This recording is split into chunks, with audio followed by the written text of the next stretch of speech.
Good morning. Good morning. यहाँ का होता बालकनी में बस ऐसे।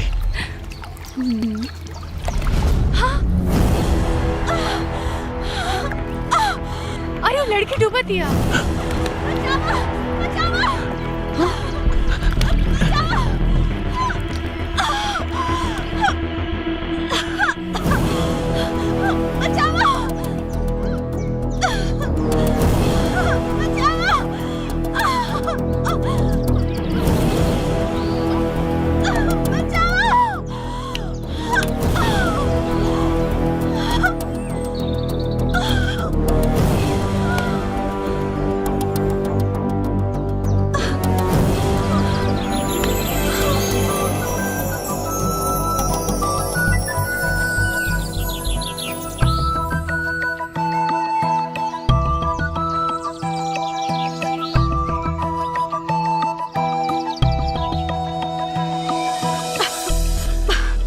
आप ठीक बाड़ू ना?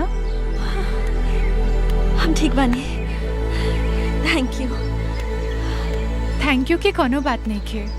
अनुराग, बाकी की बात चाय के टेबल पे कल जाए। चलो बाकी बात वही जे हुई।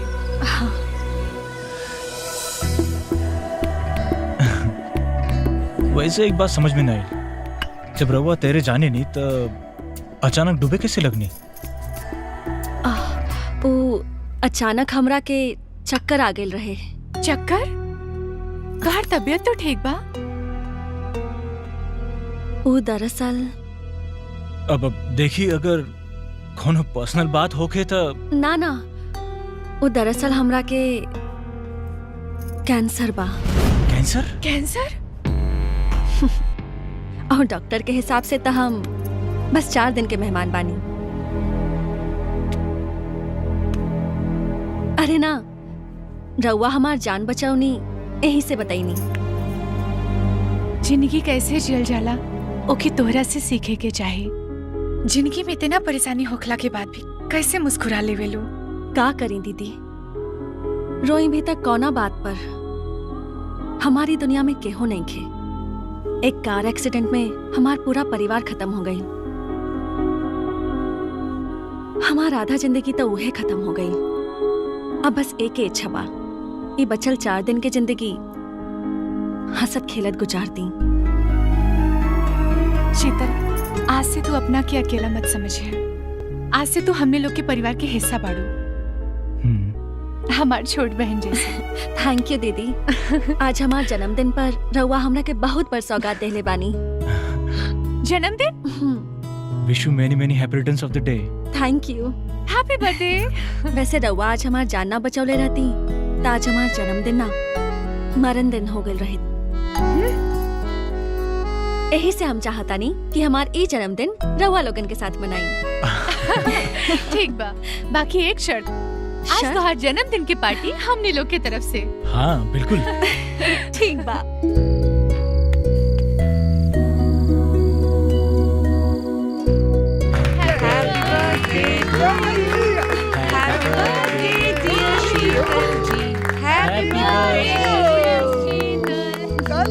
May God bless you.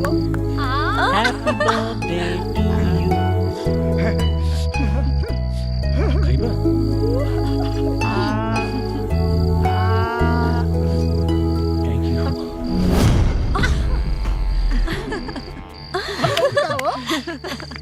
Thank you.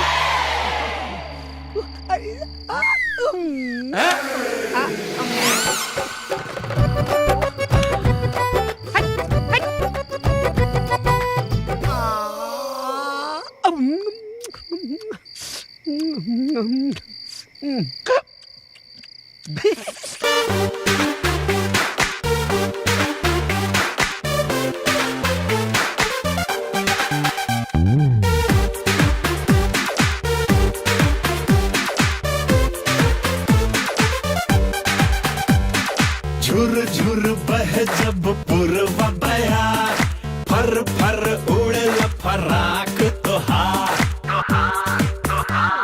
झुर झुर बह जब पूर्वा बयार, फर फर उड़े फराक तोहार। देखला पे लगे तो रूपवा का जब मनवा के मोहे तोहरा तन के सिंगार जब छुई ला बदनिया तोहार कहेला दिल आई लव यू कहेला दिल आई लव यू कहेला दिल आई लव यू कहेला दिल आई लव यू तोहरा के रोकी नाही पूर्वा बयार आव राजा झूम ला फराक हमार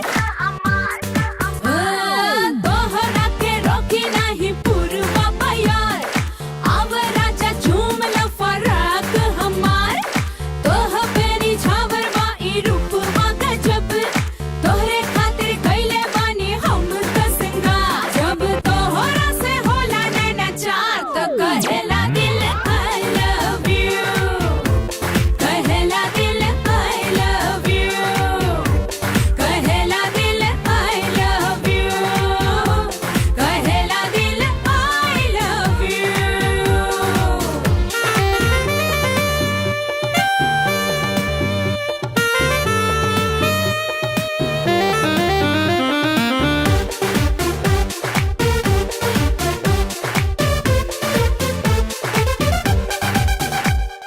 रूपवा के तोहरा पुकार मोर जवानी आई के जिंदगिया में कर द मेहरबानी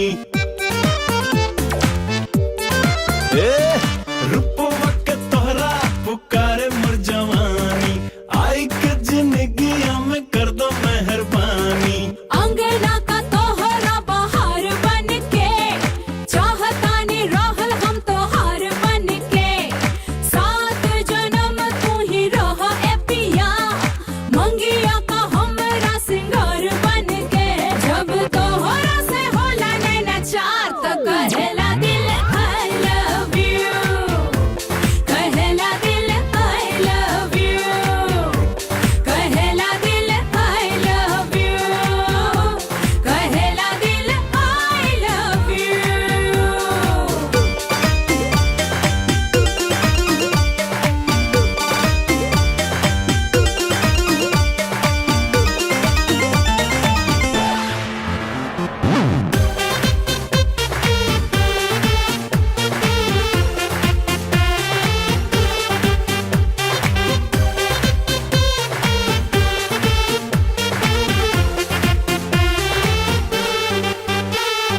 तोहरे ही संग चाही रहल दिन रे तोहरे बिना ना मिलेला दिल के चैन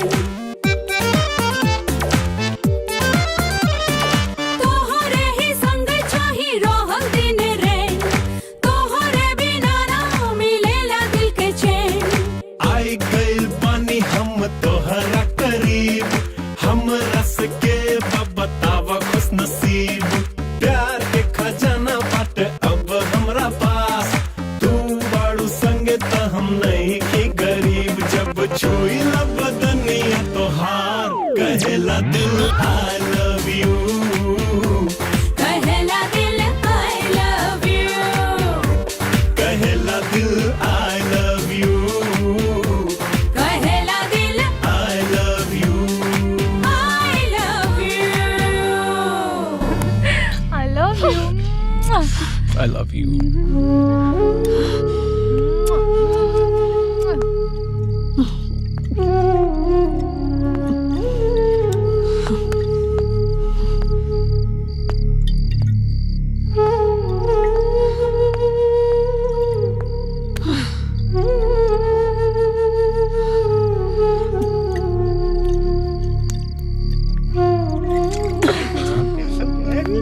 शीतल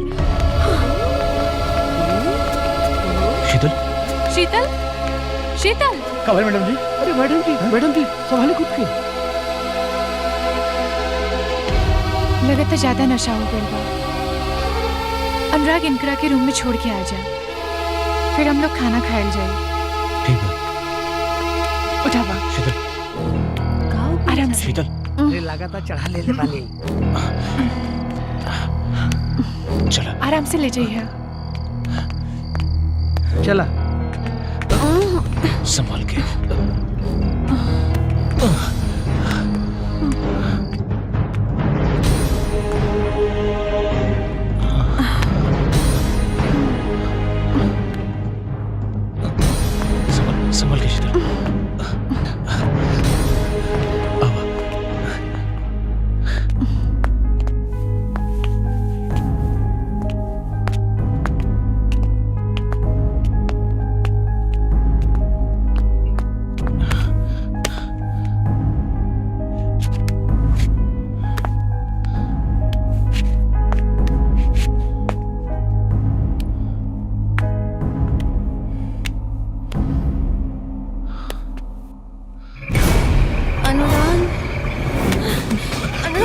चल I love you, Anurag. I love you. I love Sheetal. you, Anurag. ये क्या करता रहो शीतल? कुछ गलत नहीं किया अनुराग. ये तो प्रेम बा. तो आत्मा के मिलन. छोड़ो हमके. अनुराग.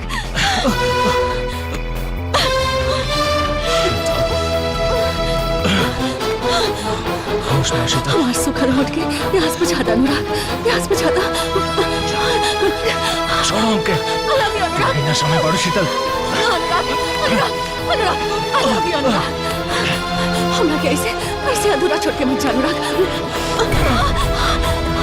अनुराग. तुम हमारी बात काम नहीं समझते कि हम शादीशुदा बानी और हम अपना पत्नी से बहुत प्यार करेंगे. हट. I love you. I love you, Anurag. Anurag. Anurag. हमरा के ऐसे अधूरा छोड़ के मत जा अनुराग. अनुराग.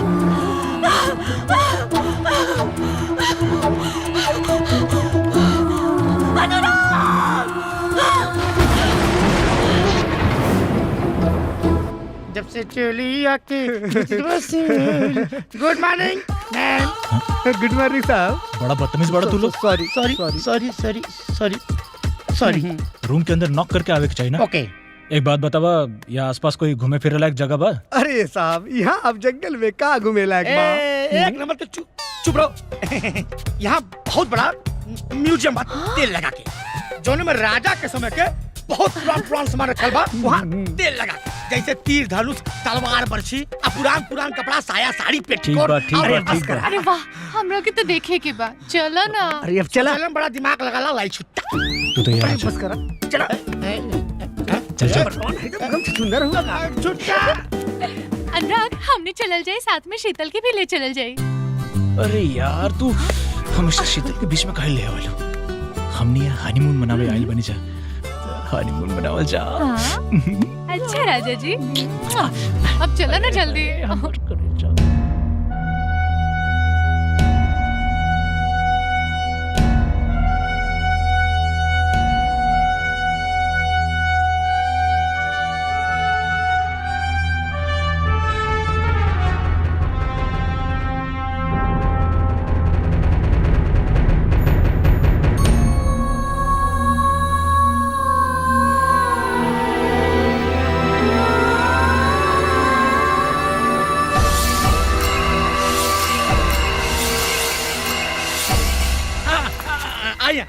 आई सर जी. आई साहब जी. आई आई मैडम जी देखी देखी. आई है राजा साहब के भाला. यही भाला से राजा साहब 61,6263 दुश्मन के गटाई काट दे रहे हैं. हमार दादा ऐसे ना भाला से दांत खुदत रहे. अरे फेंकू पाड़े अब बस करा. हई तोहर बहू बताइए घोड़िया के बारे में. ये देखी ये राजा साहब का घोड़ी है. यही घोड़ी पर राजा साहब बैठ के तुबड़क तुबड़क तुबड़क तुबड़क. अरे चुप चुप चुप भाग जाई. आई यार ए पर श्रृंगार प्रसाधन के सामान रखा था. ये हाय शीतल, तू यहाँ. हाय दीदी. बस वो घुंघरू देखा था. ये घुंघरू तू ऐसे देखा तारू जैसे कोनो नर्तकी के ना त्योहार है. अरे मैडम जी दुनिया का देखता नहीं. आई यहाँ आई आई देखी. अरे घर मटका. राजा साहब का तलवार. ऐसे हमारे दादा नाखून काटते रहे.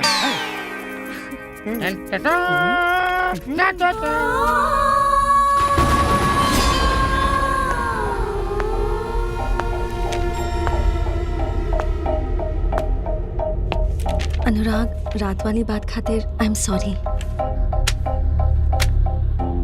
अनुराग, तोहके देख के हमके प्यार हो गई. और प्यार कईल कोनो गुनाह त ना होला. हाथ छोड़ा मार. देखा अनुराग, हम माना तानी सबके प्यार के मुकाम हासिल ना होला. हमके तो तोहार बस एक दिन के साथ चाहिए. एक दिन के साथ तक हम तो के एक पल ना दे सकिला और अपना हवस के मोहब्बत के नाम बता.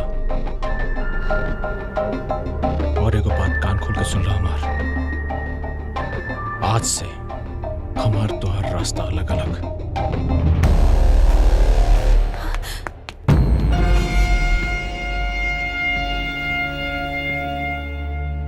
वाह वाह वाह वाह वाह का शादी के संजोग बनल बा. मंगल खुद शुक्र के साथ बैठ के बात करताने।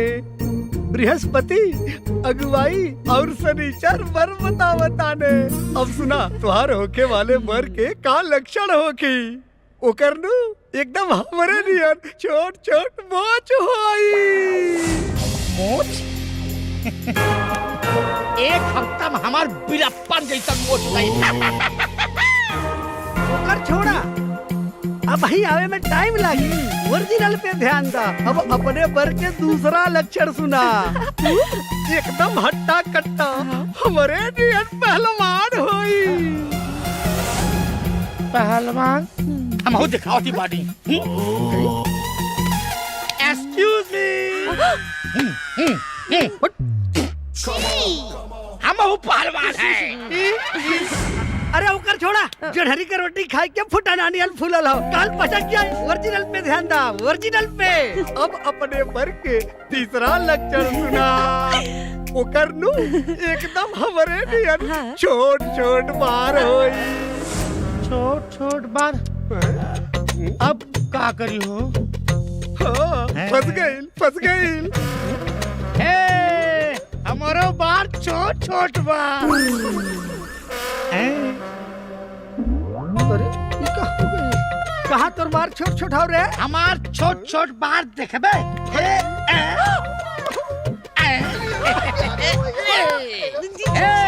आई एम परफेक्ट भटार फॉर यू।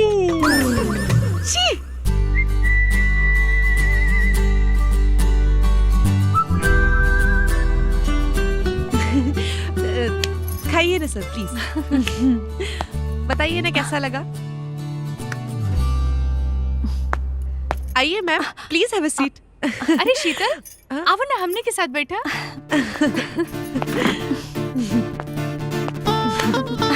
का खाइबू? यह सेम ले आई। यहाँ के खाना बहुत अच्छा बा। चलो जाइए। और आवा रवा खाई ना। आवेदन ना साथ में खाइल जाइए।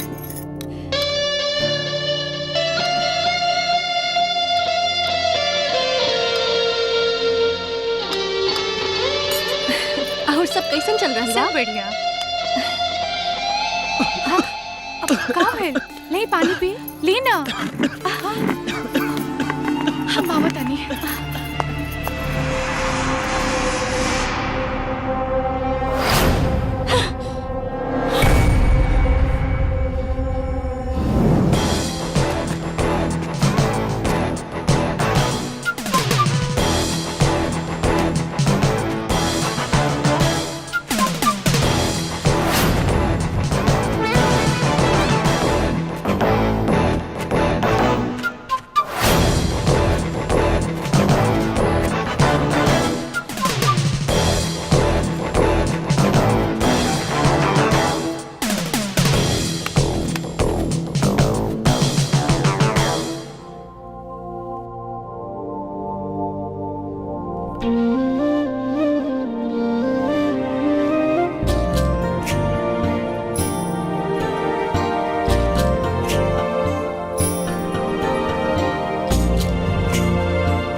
अनुराग, वो हमरा से इतना नफरत काहे करेला?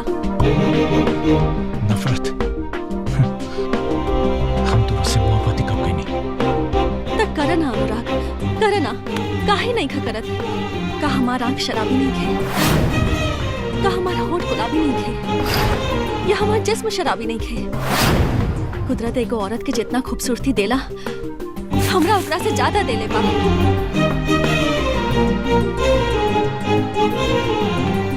एक औरत के सिर्फ ऊपर से ना, भीतर से भी खूबसूरत होके के चाहिए। हम भीतर से भी उतना ही खूबसूरत बनी अनुराग। बस एक बार अपने जिस्म की आग हमने सांस में उतार के देखा अनुराग, हम मोम की तरह पिघल जाए अनुराग। अनुराग, यह तो और भीतर की खूबसूरती है। याद रखिए, मोम पिघलेला लेकिन फौलाद ना, और हमारी इरादा फौलाद कहा। ऐसा मत कहा अनुराग, ऐसा मत कहा। हम तोरा से बहुत प्यार करेनी। अब हमारी जिंदगी में दिन ही कितना बचल बा, और में से बस एक रात चाहता नहीं अनुराग, बस एक रात। अपन आगोश में बस एक रात गुजारे के देदा अनुराग। अब बस एक ही रास्ता बा अनुराग, या अपन एक रात देके हमरा के जिंदगी देदा, या अपन हाथ से मौत। हम तोरा के ना जिंदगी दे सकेला ना मौत। अगर कुछ दे सकेला तो बस सहानुभूति। अनुराग, हमरे जिस्म जान के तोहार सहानुभूति की जरूरत नहीं है। हमके तो तोहार प्यार चाहिए अनुराग, तोहार प्यार।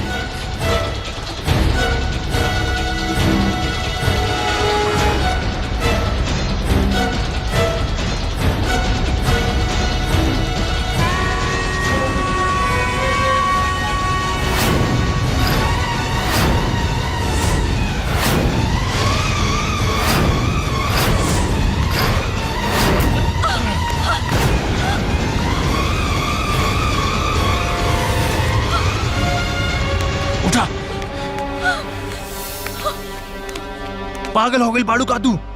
हाँ, पागल हो गई बाड़ू।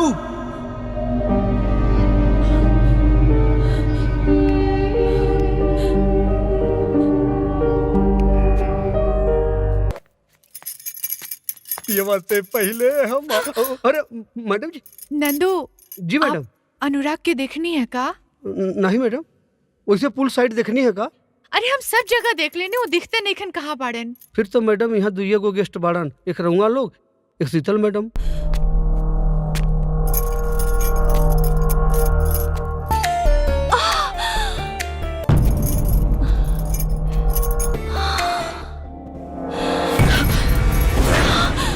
काजल,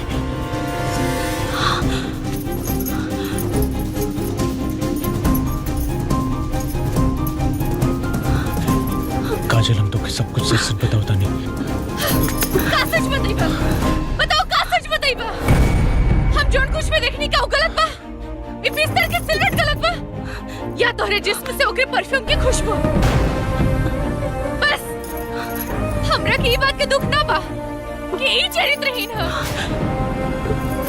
दुख तो बस ई बा कि तू कैसे चरित्रहीन हो गईला। बतावा। काजल, ना दीदी, एक औरत की इच्छा जब होकर मजबूरी बन जाना था। बस काजल, अपना हवस की मजबूरी के नाम मत दे।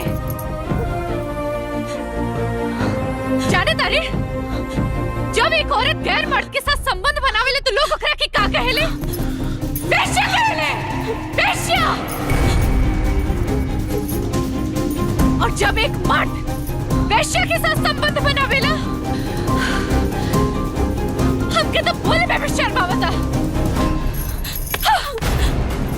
काजल, हमारी बात सुनो काजल। दीदी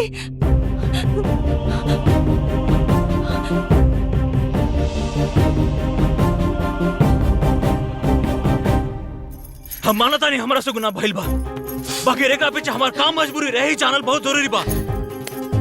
ओकरी बात तो के जौन फैसला लेवे के किला, हमके जौन सजा देवे के ओके दो।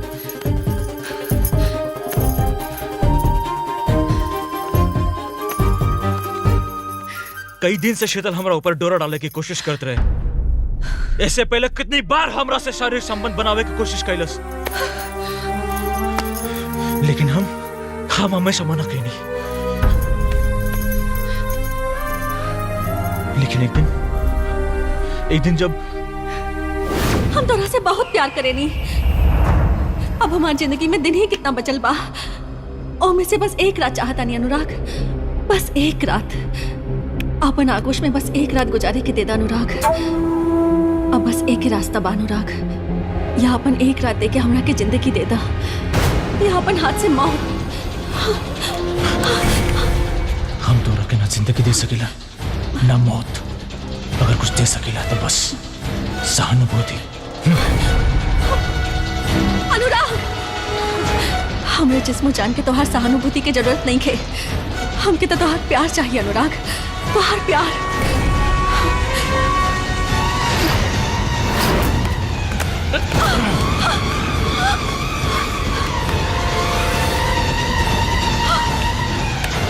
उठा, पागल हो गई बाड़ू का तू? हाँ, पागल हो गई बाड़ू?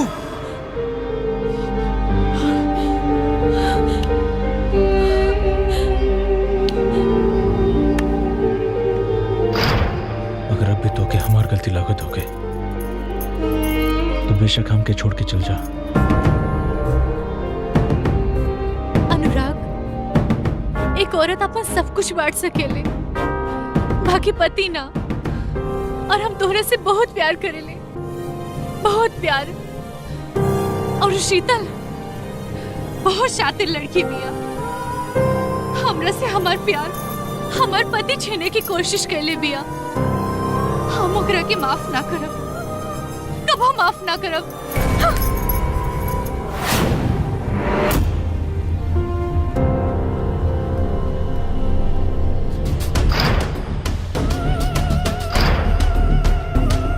हमार छोट बहन जी। थैंक यू दीदी।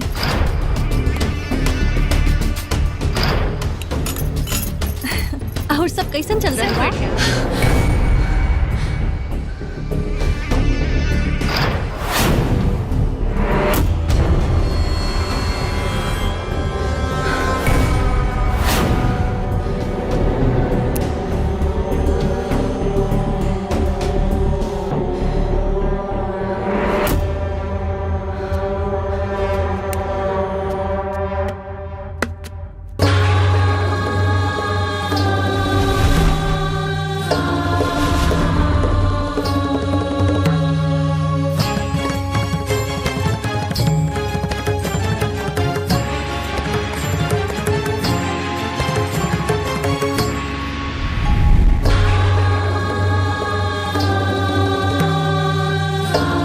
जरूर आईबू। बस बेर बेर दीदी बोल के अब हमरा से नाता जोड़े की कोशिश मत कर। हम तोहरा के अपना परिवार के हिस्सा समझनी, तोहरे दुख दर्द में भागीदार बननी, और तू होकर ई सिला दिहलू। हिस्सा सिर्फ समझ लो दीदी, देहलू ना। और हिस्सा हम तो से ना, तू हमरा से छीनले बाड़ू। अनुराग और हमार तो जन्म जन्म के नाता बा, जन्म जन्म के प्यार बा। और तो सही कहलू कि हम एगो शातिर लड़की है।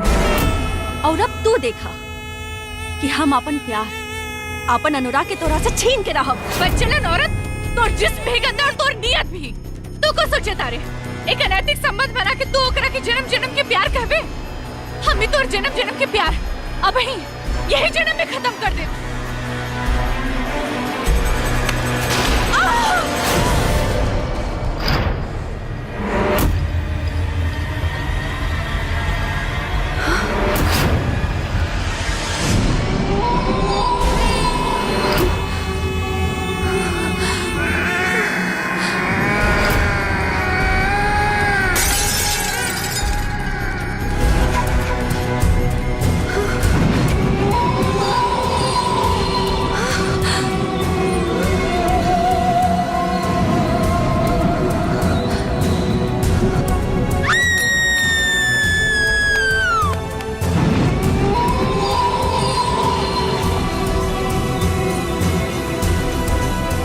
काजल देखा ना का हो गई काजल। दीदी के अचानक बात करत करत बेहोश हो गईली।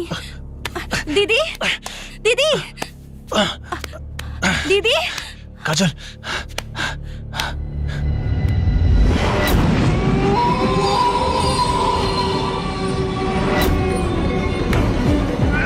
हम ये तो चाहत रहनी कि राजवीर एक बेर हमरा से संबंध बनावे।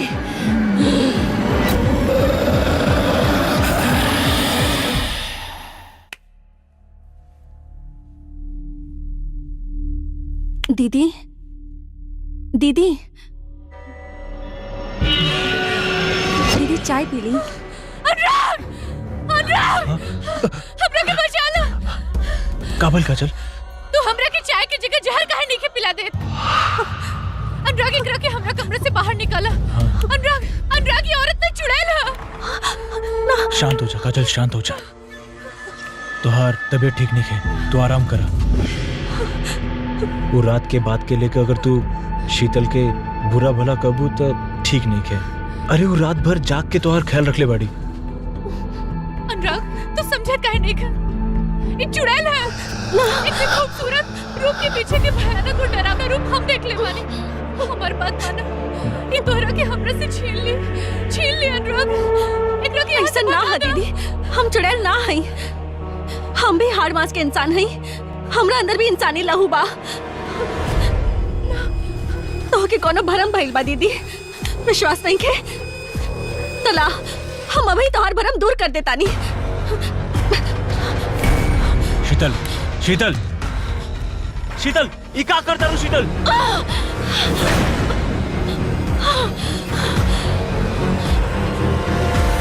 अब कहा दीदी का भी तो के हमरा अंदर चुड़ैल दिखा था। एमे भी तोर कोनो माया हो। अनुराग हमार बात मानो। एकरा के बाहर निकाले है जैसे तो हम इसे दूर काहे नहीं कर चल जा। ठीक है तू शांत हो जा। एकरा के बाहर निकाला ना तो हम अपन जान दे दे। तू शांत हो जा शांत हो जा जय जैसे शांत हो जा। देखा इस समय काजल कुछ समय बाड़ी। तू अपना कमरा में जा प्लीज शीतल।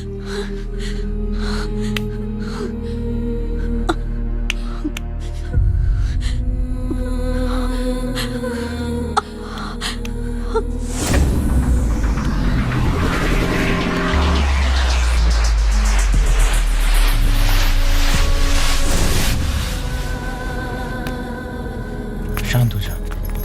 अब बताओ तू क्या चाहता है? अब हमें जा एक मिनट भी ना रुकल चाहता नहीं। चले है जैसे। ठीक बा तू आराम कर फिर चलल जाई। हम बैग पैक करते हैं ठीक है? आराम कर।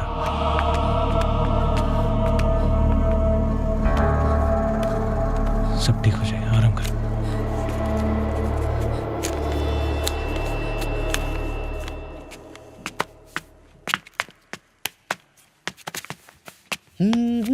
अरे अईबा है क्या उठाई तार बाबू हाथ फैलाव के तैयारी में लगा रहना। चल रख अंदर रख। बड़ा बड़ुआ बंद कर। छुट्टा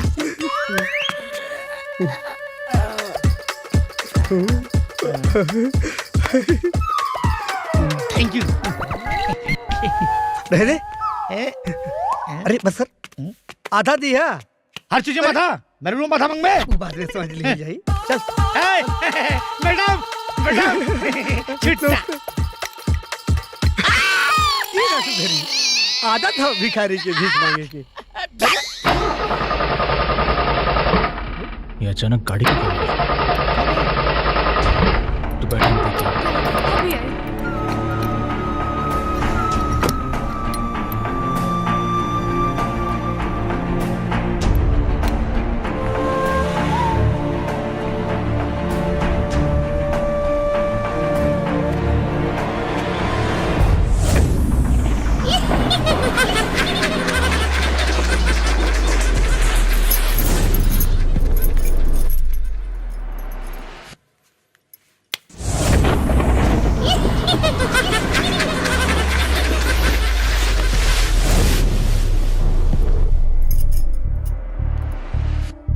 कुछ समझ में नहीं क्या हुआ था। अब का हुई? मैकेनिक के दिखावे के पड़े। ठीक बात। कावल साहब लगा कुछ खराबी आ गइल बा। कोनो मैकेनिक के नंबर बा तोरा लगे? अरे मालिक मैकेनिक की बात करते हैं, मोची से लेके मंत्री तक के नंबर धैले बात। अरे। मोदी जी के फोन लगाई। कोनो मैकेनिक के नंबर बा तोरा लगे? चंदू ऐसा कर की परसा मिस्त्री के फोन लगाओ। हाँ, रुका बुलाओ के मनी छुट्टा धैले रह जा। हेलो अरे लगे तो दा रुका। हाँ परसा, अरे कहाँ बड़े मर्दे? हाँ अच्छा, तनी होटल आ जाते, एगो साहब के गाड़ी खराब हो गई बा। अरे बाप रे, काबल मेरे भगल का कर। हाँ हाँ रुका। कितना दिन लग जाई पारस? अच्छा अच्छा ठीक बा ठीक बा। का भइल? अच्छा साहब, मैकेनिक आवे खातिर तैयार बा, लेकिन जोन बाढ़ आयल रहल उमे पुलिया सुलिया कुल टूट गइल बा, तो कहता 3-4 दिन लग जाई बने में। तो रुक जा। अच्छा ठीक बा, तू लोग सामान ले चला। जो सामान निकाल। आवा आवा जो जरूर आवा। जो लगा के साहब मत बना, अकेला उठाई। चला आवा।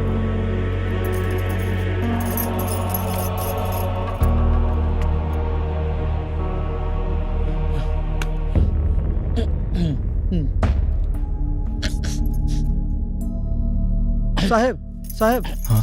समनिया कहाँ रखी? वो रख दे। साहब छुट्टा। अरे यार ये फिर शुरू हो गई लन। देखा तो देखे साहब टेंशन नहीं मन। चला चलता कहे ना साहब छुट्टा। काजल तू टेंशन मत ले। जैसे ही अपन गाड़ी ठीक हो जाए हमने के यहाँ से चल दिया जाए। तू डरा मत बस। अनुराग, हम कोनो और बात से ना, बस तोहरा के खोवे से डरेली। तोहरा बिना हम ना जी पाए। तोहर हमार साथ ई जन्म तक ना, अगला 7 जन्म तक रही। मामा हो मामा, चूटी के झगड़ा छोड़ावा हो मामा।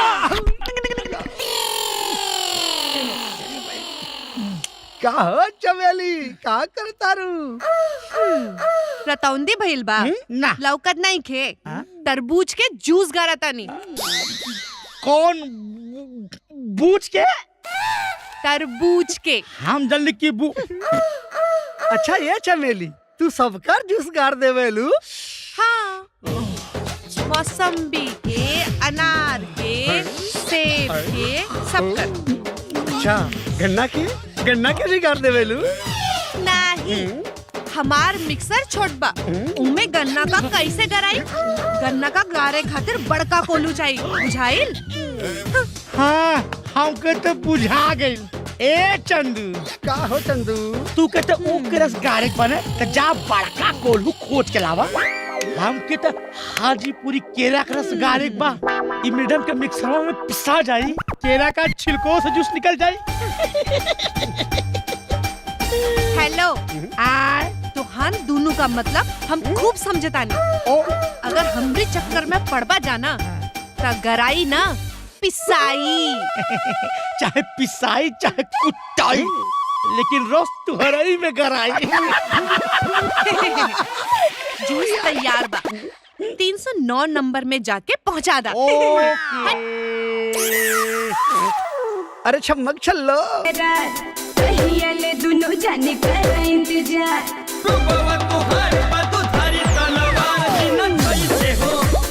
हाई हिली वाला देखा सैंडल हमार दिन छीते हो।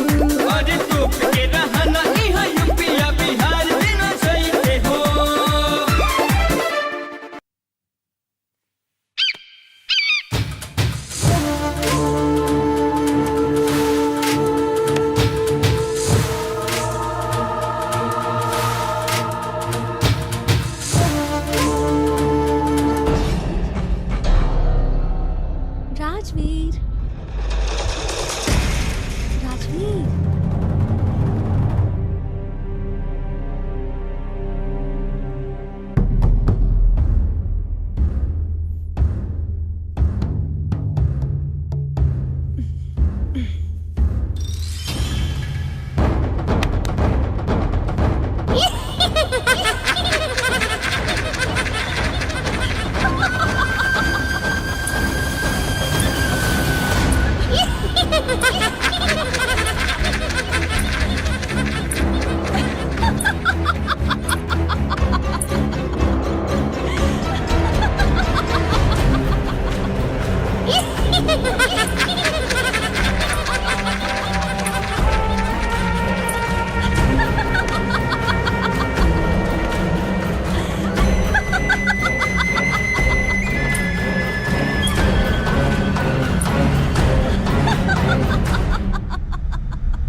करत तारा अनुराग?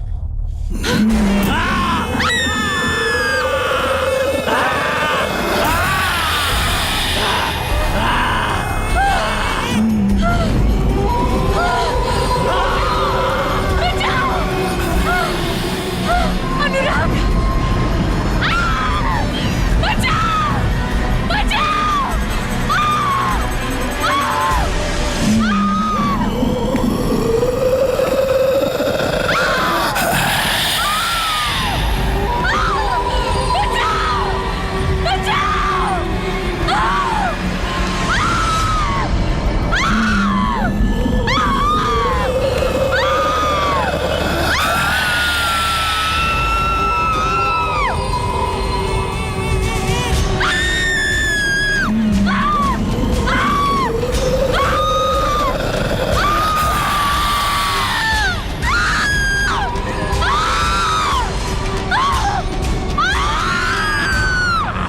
वो तेरा अनुराग नहीं है, वो मेरा राजवीर है, राजा राजवीर। समझ में आया रानी कौशाम्बी? ये शीतल हमरा अनुराग के छोड़ दो। आखिर हमने लोग तोहर का बिगड़ले बानी? काहे पीछे पड़ल बाड़ू? और ये कैसन राजन कैसन रानी? हमरा कुछ समझ में नहीं आवत शीतल। शीतल नहीं, कादम्बरी हूँ मैं, कादम्बरी। कादम्बरी? हाँ, कादम्बरी, तेरे राजमहल की नृत्यांगना। कादम्बरी हूँ मैं, कादम्बरी, कादम्बरी हूँ मैं, कादम्बरी। दादिदा कतधा दिंदा दिंदा दिने कताक दिने कता दिने तक दिने दिन दादर कृत दादर कृत दादर दादर रुधा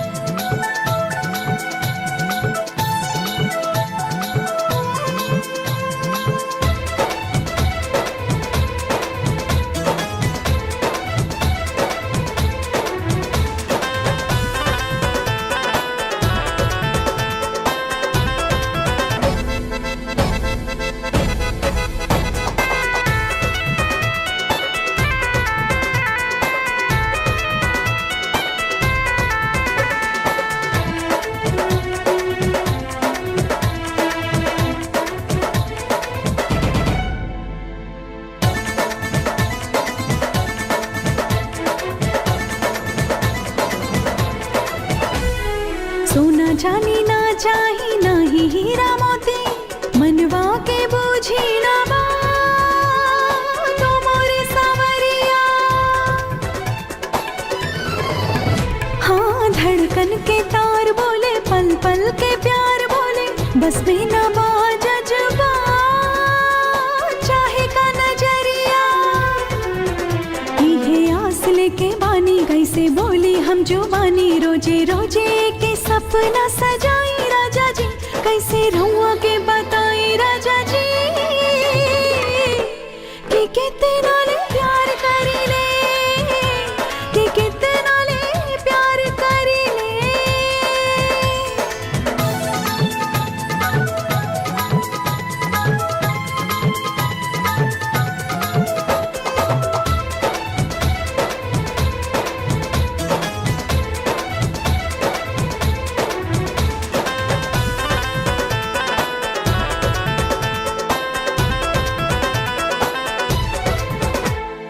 पानी बीचे राही जैसे मछरी पियासल मुहे मोरा भाईल बहाल, ओ मोरे सवरिया।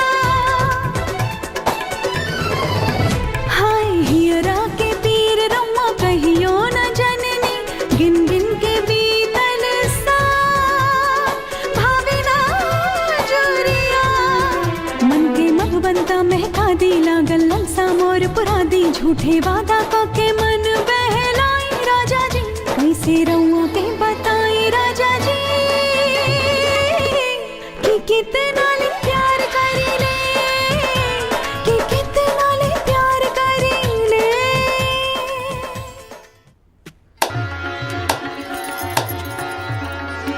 वाह कादम्बरी वाह,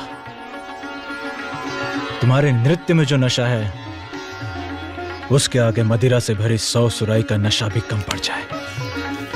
आज तुम्हारा यह मनमोहक रूप मदहोश कर देने वाला था। नृत्य देखकर हम बहुत प्रसन्न हुए।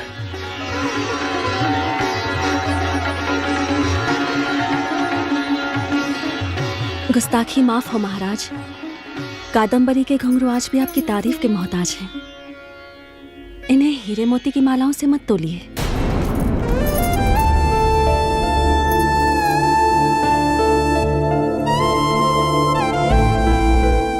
क्या बात है महाराज, आज आप इतने विचलित क्यों हैं? आज नृत्य दरबार में कादम्बरी ने फिर से हमारा उपहास किया। नृत्य से खुश होकर जब हमने उसे भेंट स्वरूप उपहार देना चाहा तो उसने अस्वीकार कर दिया।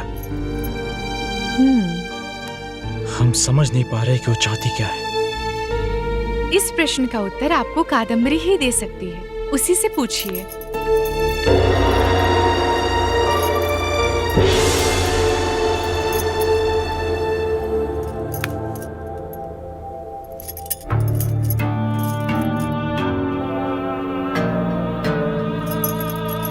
आइए राजा साहब आइए।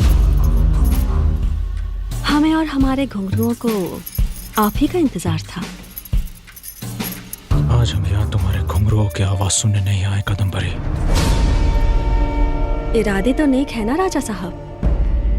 कहीं कादम्बरी के जिस्म की गर्माहट की जरूरत तो नहीं होने लगी आपको? यह हम अपने प्रश्न का उत्तर लेने आए हैं।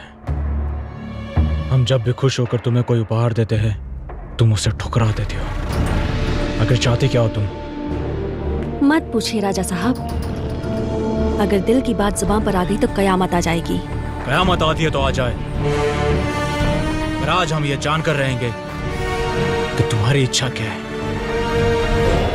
जिद ना करें राजा साहब, आप नहीं दे पाएंगे जो कादम्बरी को चाहिए। जबान संभाल के कादम्बरी, ऐसी कौन सी चीज है जो हम नहीं दे सकते? हीरे जवाहरात मोती, बोलो क्या चाहिए तुम्हें? हमें इस महल में पटरानी का स्थान चाहिए। कादम्बरी, चंद लम्हे बिस्तर पर साथ क्या बिताए, इसका मतलब ये नहीं कि तुम अपना स्थान भूल जाओ। कौशाम्बी की जगह कोई और नहीं ले सकता। जब तक कौशाम्बी जीवित है तब तक कोई पटरानी नहीं बन सकती। तुम क्या, स्वर्ग से कोई अप्सरा भी आ जाए तो उसका स्थान नहीं ले सकती। राजा साहब,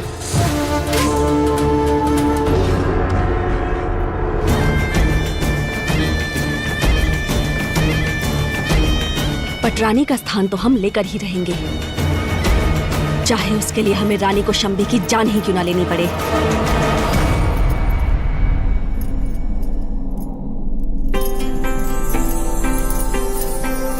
महाराज, आप हमसे कितना प्रेम करते हैं? आज अचानक ऐसा प्रश्न? ये हमारे प्रश्नों का उत्तर नहीं हुआ? अपने प्राणों से भी ज्यादा। तब आप हमें एक वचन दीजिए कि आप हमारी बात मानेंगे। अगर आपको जरा सा भी संदेह है कि आपकी जिंदगी में हमारा स्थान उचित नहीं अनुचित है तो हम स्वयं पद छोड़ देंगे। कौशाम्बी, जब आपको सब कुछ पता ही चल गया है तो हमारा उत्तर भी पता चल गया होगा। किसने हमसे क्या मांगा इससे कोई फर्क नहीं पड़ता।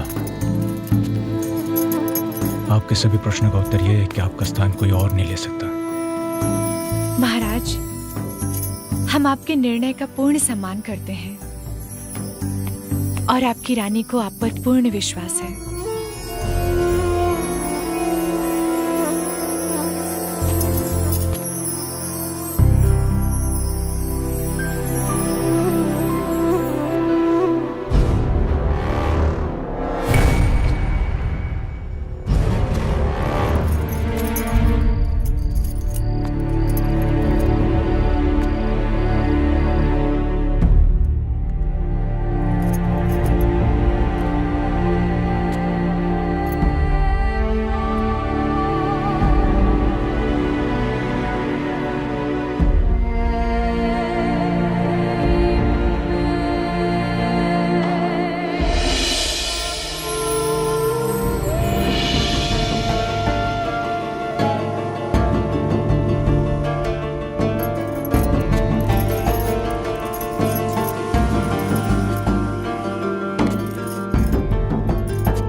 देखा है। पटरानी बनके तुम हमारी समानता करना चाहती हो? जानती हो इस गुस्ताखी की क्या सजा हो सकती है? बस दिखा दी ना अपनी ताकत। डरती हैं आप हमसे, हिम्मत नहीं है आप में हमारा सामना करने की। मैं पूछती हूँ आपसे, क्या खास है आप में जो मुझ में नहीं है? क्यों नहीं बन सकती हूँ मैं पटरानी? क्या कमी है मुझ में? जानना चाहती है तो सुन, एक रानी का काम सिर्फ राजा का मनोरंजन करना नहीं है। उसके राज्य पर कोई विपत्ति आए तो हाथों की चूड़ियां उतारकर तलवार चलाना भी आना चाहिए। है तुझ में ये काबिलियत? हाँ है। तो आजा मैदान में, दिखा अपनी काबिलियत। हम तुझे वचन देते हैं, अगर तू तलवारबाजी में हमसे जीत गई तो हम स्वयं अपना ताज तेरे सर पे रख देंगे। हम स्वयं अपना सिंहासन तुझे सौंप देंगे। मंजूर है तो बोल। रानी साहिबा, तलवार हाथ में देकर तो देखिए, तब पता चल जाएगा कि मैं सिर्फ घुंघरू की ताल ही नहीं, तलवार और ढाल भी बजाना जानती हूँ।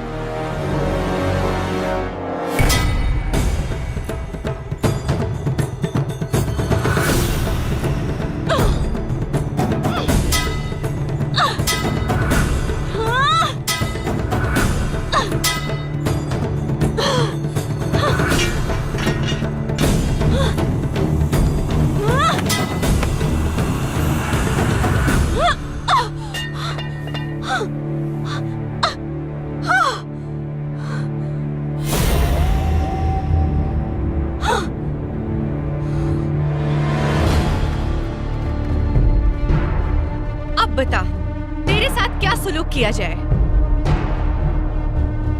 वही जो एक रानी अपनी प्रजा के साथ करती है।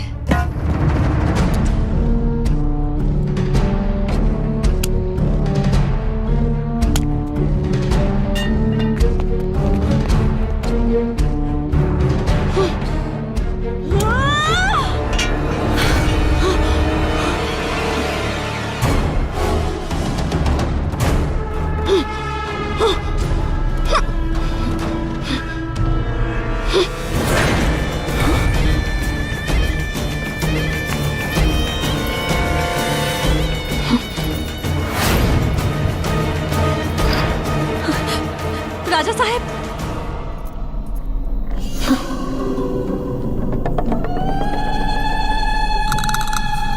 पटरानी तो हम बनकर रहेंगे, चाहे इसके लिए हमें रानी को शाम्बी की जान ही क्यों न लेनी पड़े।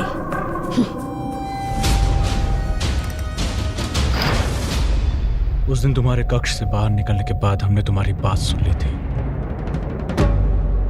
हमें लगा था निस्वार्थ प्रेम की गंगा बहती है इन घुंघरुओं से। यही है वो प्रेम, यही है वो प्रेम का राग। प्रेम में लोग अपनी जान देते हैं,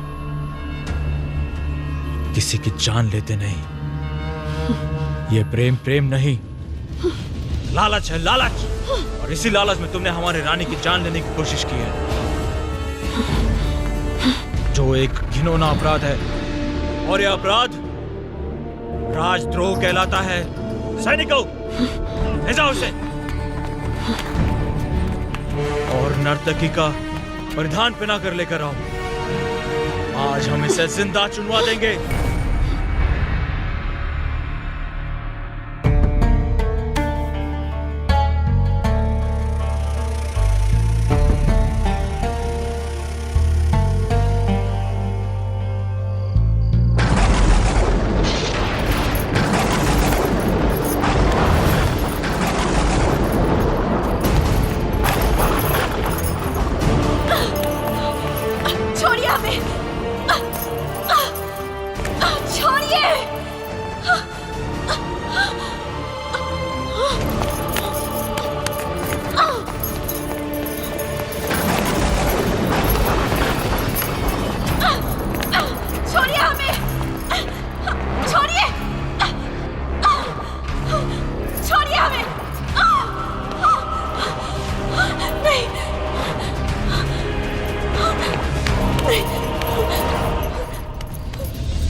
राजा साहब, आप इन जंजीरों से मेरे जिस्म को इन दीवारों में तो दफना सकते हो, लेकिन मेरी आत्मा को नहीं।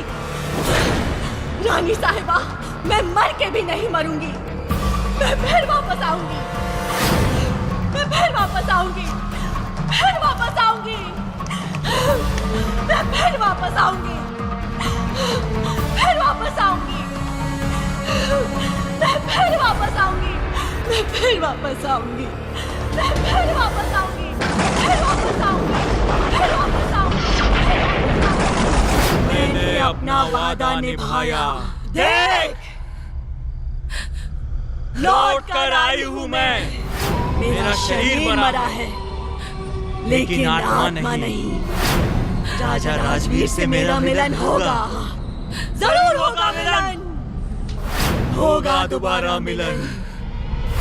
मैं चाहूँ तो तुझे अब भी मार दूँ, लेकिन मैं तुझे नहीं मारूंगी, ताकि राजवीर को तू मेरा होता हुआ देखे और तड़प तड़प के मरे। वो होगी तेरी असली मौत, वही होगी तेरी असली मौत। देख कौशाम्बी देख, तू मुझे मारकर भी नहीं मार पाई रे, लेकिन मैं तुझे जिंदा रखकर मरने जैसा कर दूंगी। तू जीत कर भी हार गई कौशाम्बी, तू जीत कर भी हार गई और मैं हार कर भी जीत गई।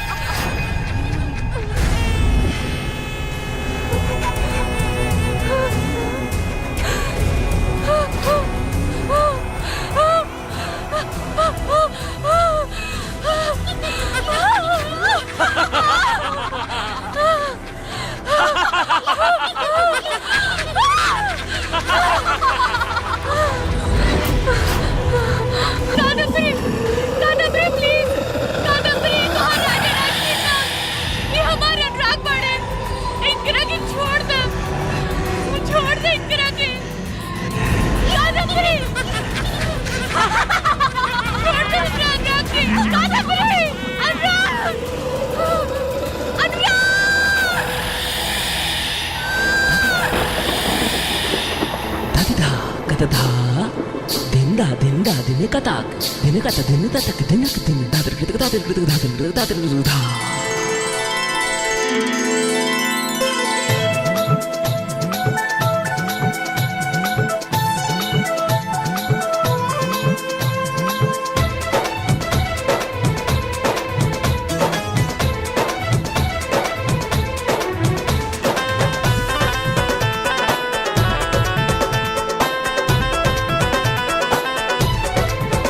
कैसे रहुआ के बताई राजा जी कि कितना ले प्यार करी ले। रहुए खातिर मुस्कुराई राजा जी, ईश्वर हंसिंगार करी ले। रहुए ना बेई जवानी मोरी सारी जिंदगानी, दिल जान हम रहुए पे लौटाई राजा जी। कैसे रहुआ के बताई राजा जी। साहब, ई का करता नहीं?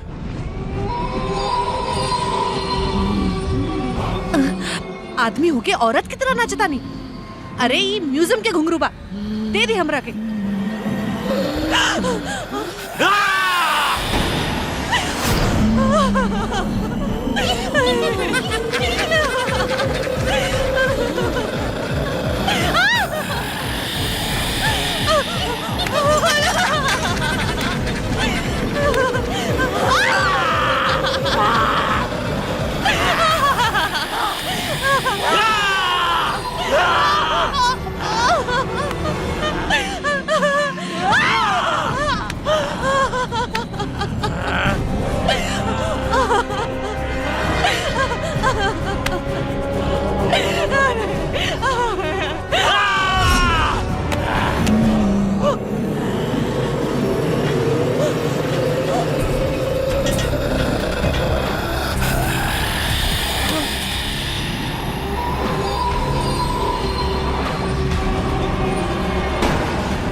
नहीं मालिक मालिक ये क्या करती मालिक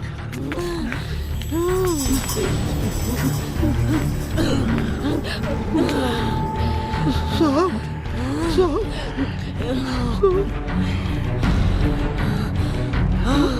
मालिक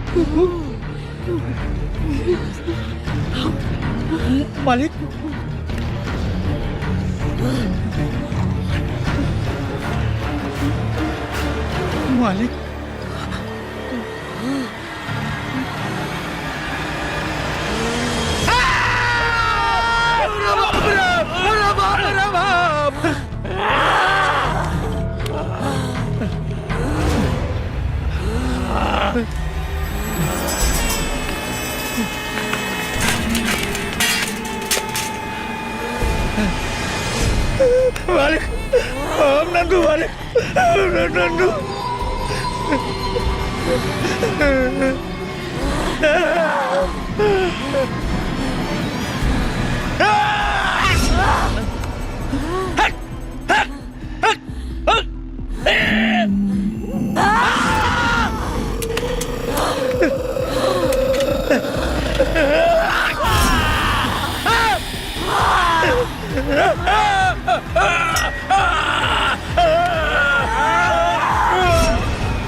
नंदू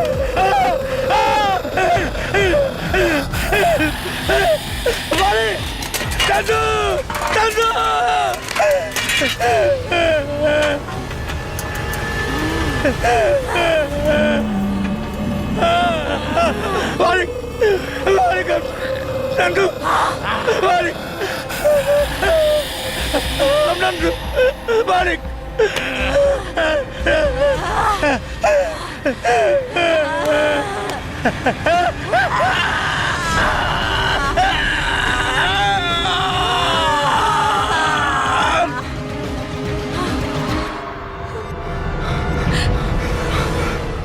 अरे मैडम जी ये राहुल हालत कैसे हो गई हमारा लागत बा साहब के ऊपर भी कौनो भूत प्रेत के साया हो गइल बा चमेलिया के म्यूजियम में मुआ के ओकर खून पिए ताने वो शीतल औरत ना वो एगो डायन बिया वो हमरा अनुराग के भीतर समा गेल बिया वो है सब करतिया। अरे मैडम जी हम सब समझ गए नहीं चंदू के ऊपर भी अटैक कर दिले बाड़न साहब अब नीचे जाए खतरा से खाली नहीं खे मैडम जी नहीं हम नीचे जाए नहीं मैडम जी हम अपना अनुराग के बचाए जल्दी अरे चलो नहीं मैडम जी रुके रुके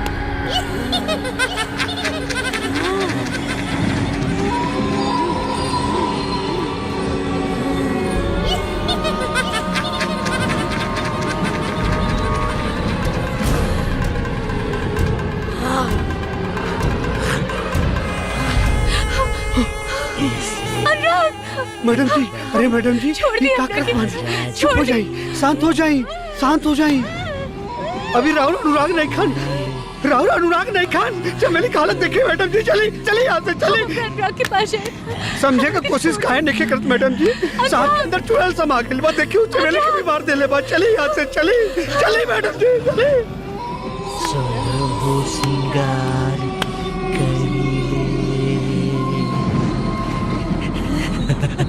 आई मैडम छोड़ जी दिया हमरा के जाए दी आई, मैडम। हमरा के जाए अरे रुकी मैडम जी रुकी अरे होश मत कोई अरे राहुल पति से जिंदा बा हमारे भाई समान दोस्त मर गए तो हम क्या करी कैसे छुड़ाई हुई चुड़ैल से अपना अनुराग के बताइए। देखिए मैडम जी कोनो बीमारी नहीं के कि डॉक्टर ठीक कर दे बाकी कोनो ओझा सूखा ही ठीक कर सकेला हमें को तांत्रिक के जाना चाहिए वो कोनो उपाय जरूर बताइए रहुआ हमारे साथ चली मैडम जी चली चली मैडम जी ओम काल भैरवाय नमः प्रणाम बाबा जी ओम अष्टाधाराय नमः वाह बाबा ओम भैरवाय नमः। बाबा मदद करी बाबा। ओम लाट भैरवाय नमः। बाबा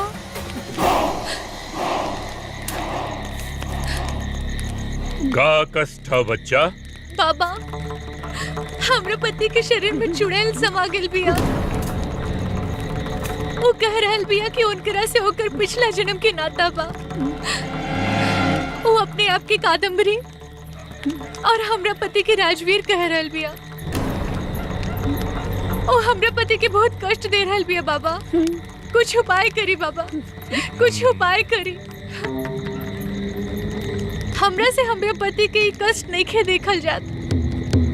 हमरा पति के बचा ले बाबा।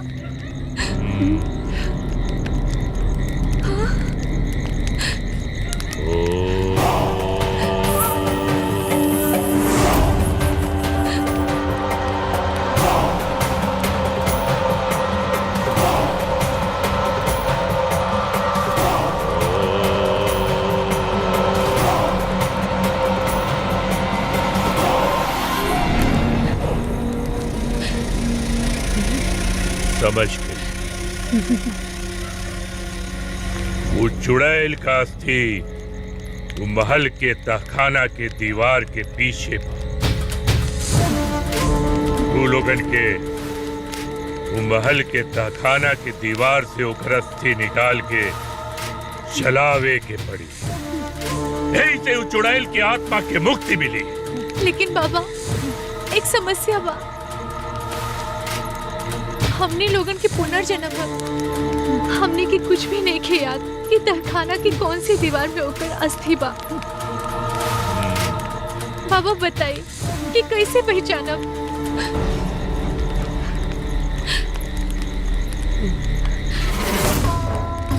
नींबू ले जा। ये कोनो साधारण नींबू ना, तंत्र विद्या से जागृत कैल गैल नींबू बा। ये नींबू ले जाके तहखाना के हर दीवार के पास घूमिया। जौन दीवार के पास जाके नींबू लाल हो जाए बस समझ लिया कि वह दीवार के पीछे वो चुड़ैल का अस्थि बा। ला ठीक है बाबा। बाबा एक और परेशानी है। हम अपना पति के कष्ट में नहीं खे देख सकता नहीं। कुछ उपाय करी। हमरा पति के शरीर से वो चुड़ैल के निकाल दी बाबा। निकाल दी। सबसे पहले तू दोनों जने भी एक एक ताबीज पहन और एक ताबीज तू अपने पति के पहना दी।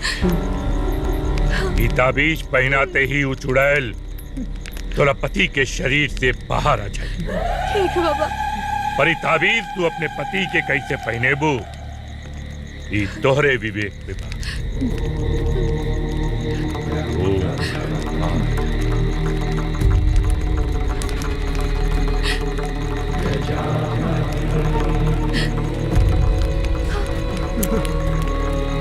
जय हो बाबा।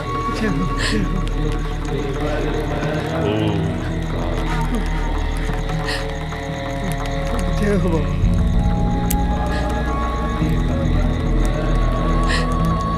ये भभूत अपना पति के उत्तर दक्षिण लिटा के ये भभूत के ओकरा चारों तरफ छिड़क दिया। वो चुड़ैल फिर तोरे पति के शरीर में प्रवेश न कर ला। लेकिन हाँ एक बात याद रखिया, ये सब कार्य ब्रह्म मुहूर्त के पहले हो जाए की चाहिए। ठीक है बाबा। अगर ब्रह्म मुहूर्त लग गई तो चुड़ैल की ताकत कई गुना बढ़ जाएगी। फिर तोरा पति के प्रेत लोक ले जाएगी और तोरे पास रह जाई खाली तोहरे पति का अमृत दे। जा जा जल्दी करा। ठीक है बाबा।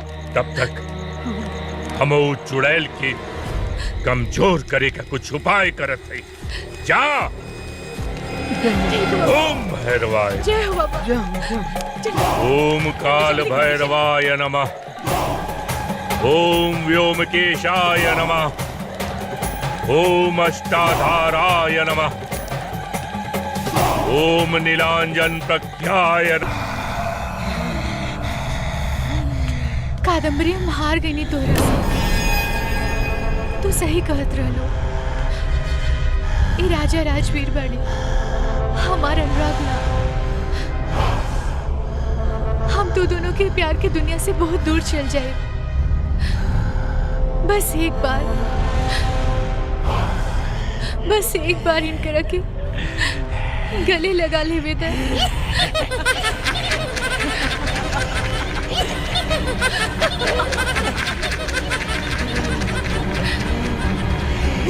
आखिर हार गई ना तू मुझसे रानी को शाम्बी।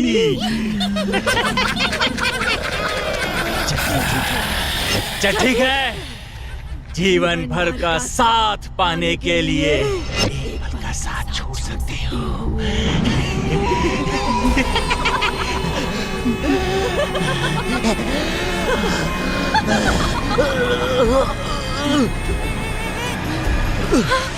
अनुराग, अनुराग, अनुराग।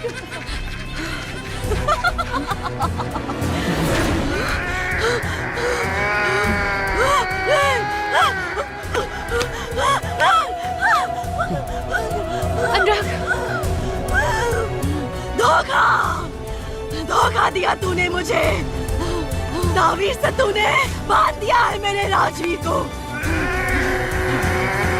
मैं प्रवेश नहीं कर पा रही हूँ। मैं प्रवेश नहीं चुप कर डाल। तू क्या समझ ले, एक मामूली चुड़ैल होकर के एक सुहागन से जीत जाइबे ना।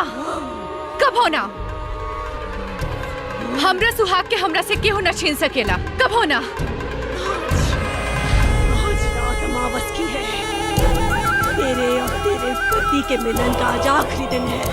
राजवीर की आत्मा इस शरीर से निकलते ही मैं उसे अपने साथ ले जाऊंगी। अमावस की रात के बाद में तेरी जीत नहीं, तेरी हार ही होगी। तेरी हार। चुड़ैल, तू हमके का हरेबे, उससे पहले तू राख हो जाइबे।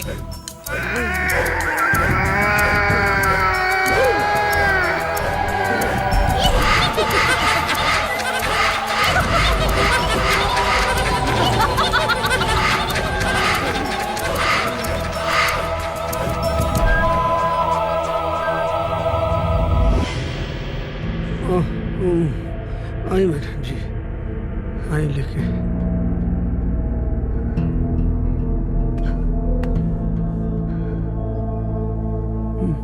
मैडम जी, उत्तर दक्षिण दिशा में लटाई।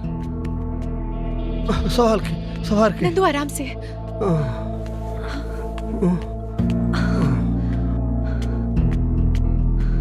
मैडम जी, अभी भभूति ले ही तांत्रिक बाबा की।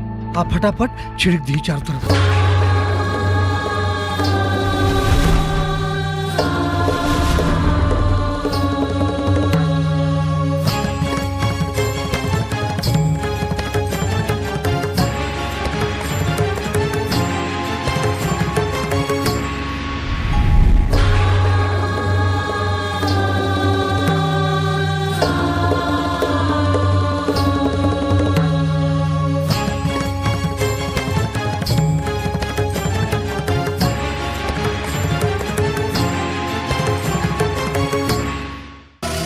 मैडम जी, साहब घेरा में एकदम सुरक्षित बाड़े।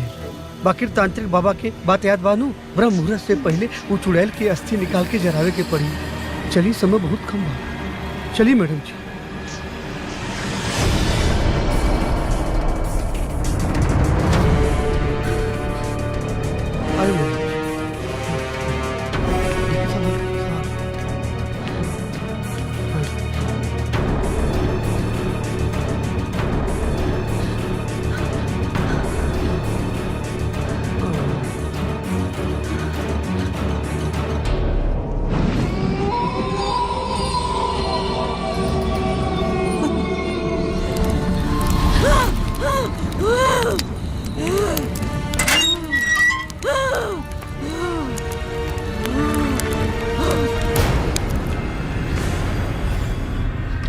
मैडम जी थोड़ा उधर करी। हाँ हाँ हाँ, हेर ले हेने पता नहीं कौन सी दीवार बा, कुछ समझ में नहीं क्या बात बा। हे भगवान स्वामी, थोड़ा सा उधर करी, वो दीवार की ओरी देखिए मैडम जी, आगे बढ़ी आगे बढ़ी। हाँ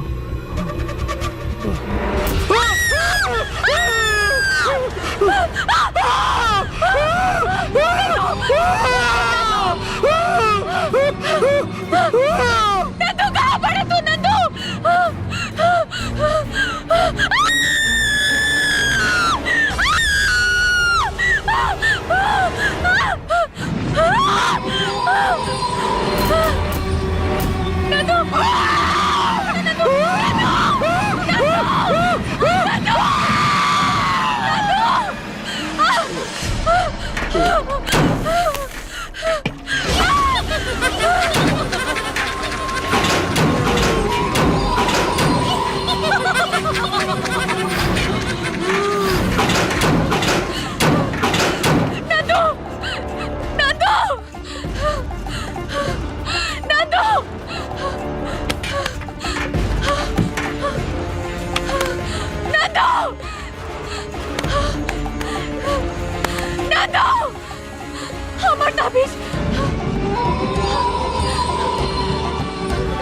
हमार ताबीज कहाँ गई?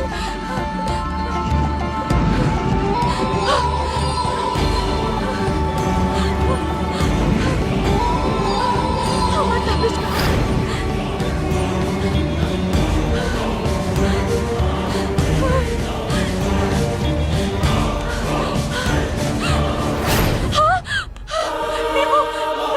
नींबू की रंग बदला था, मतलब वो कादम्बरी की अस्थि यही जी दीवार में बा।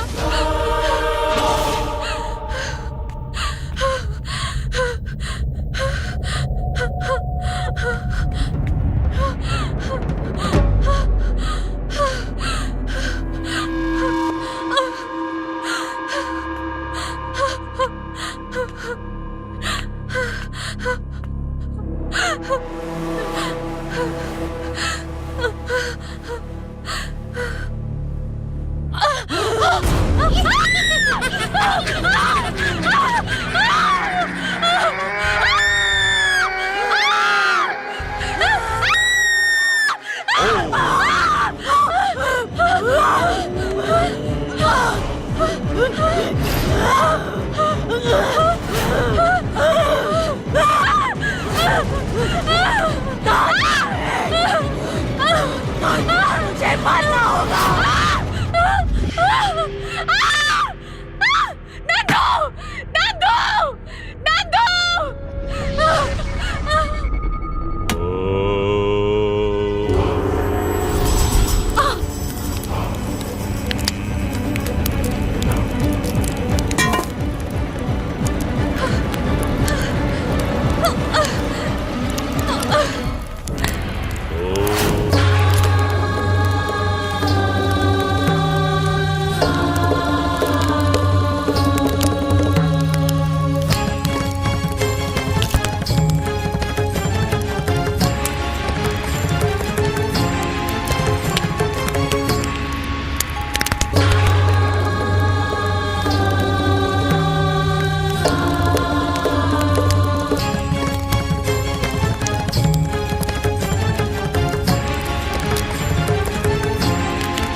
कन्या, कन्या,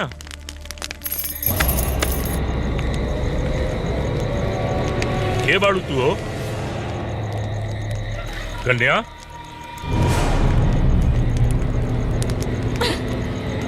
अरे अरे का करताड़ू? का करताड़ू? हटा हटा हटा।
केरोसिन के डब्बा कहाँ गया?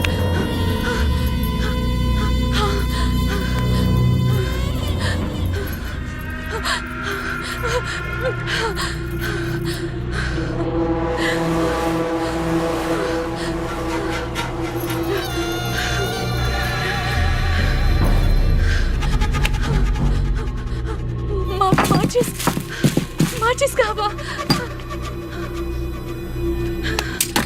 नंदू के पास में।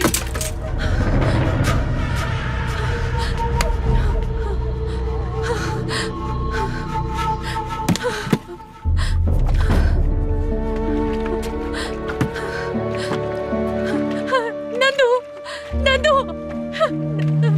नंदू माचिस।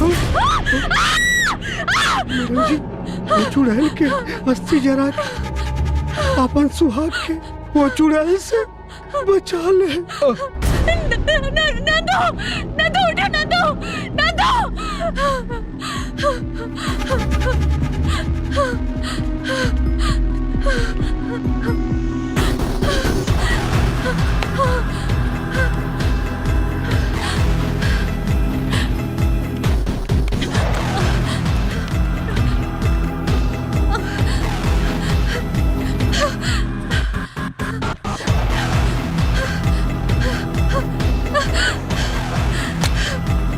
जरूरत कहने के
क्या सोच रही थी कि तुझे बचा लेगा? मार दिया मैंने उसे। इनके बीच कोई नहीं आ सकता। कि जब मैं राजवीर को ले जाऊं तब तू उसे मेरे साथ जाता हुआ देखे और तड़पे और वही दर्द महसूस करे जो मैंने किया था।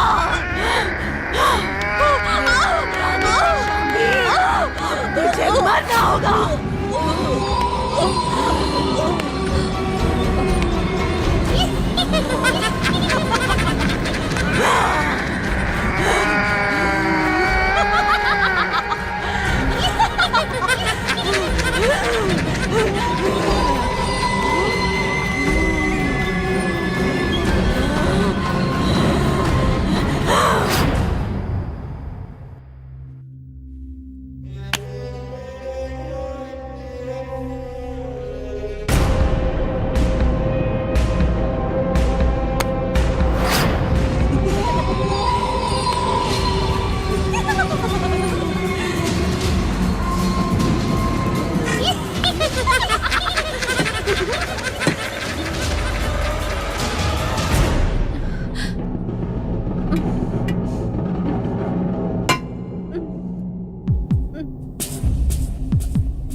देख डाइन देख, आपन अंत देख। जब सावित्री यमराज से अपना पति के बचा सकेले तो तोहरा जैसे मामूली डाइन की का औकात, तोहरे जैसे चुड़ैल से का हम अपन पति की रक्षा न कर सकेनी। देख अपन अंत।